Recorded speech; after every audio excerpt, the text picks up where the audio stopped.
নমস্কার বন্ধুরা, আমাদের গুরুদেব এসছেন আর তাকে ঘিরেই যেন এক আলাদা আনন্দের পরিবেশ। তার সঙ্গে সকলের সঙ্গে মিলেমিশে হবে গীতা পাঠ আর সঙ্গে হবে খাওয়া দাওয়া।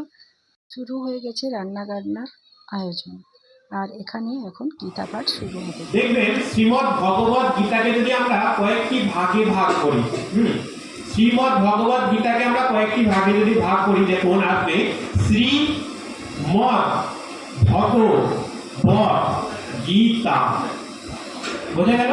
শ্রী মদ ভগবত গীতা। তাহলে এখানে এর প্রত্যেকটি একটি করে আক্ষরিক অর্থ আছে।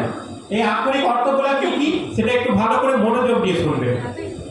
শ্রী শ্রী মানে নিকটে, আর রামায়ণের মধ্যে দিয়ে গ্রহণ করে আবার পুনরায় আবার থেকে মানব জন্ম গ্রহণ করে ভগবানকে ভজন করতে আসতে হবে।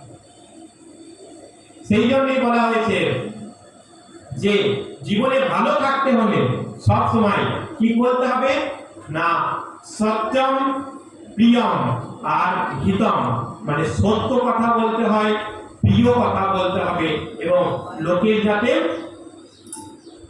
মানে ভালো হয় সেই রকম কথা দিচ্ছেন।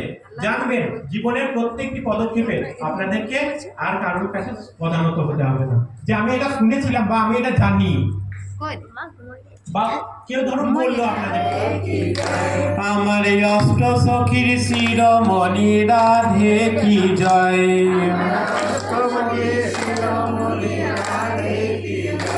আমার শ্যাম সোহাগে সোহাগিনী রাধে কি, আমার আনন্দ প্রদায়িনী রাধে কি জয়,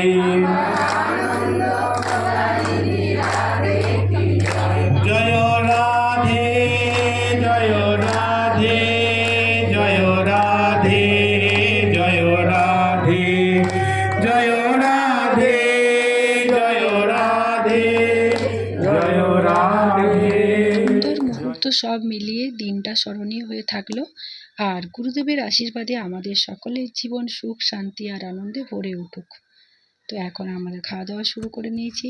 তো ভিডিওটা ভালো লাগলে লাইক কমেন্ট সাবস্ক্রাইব করতে ভুলবেন না।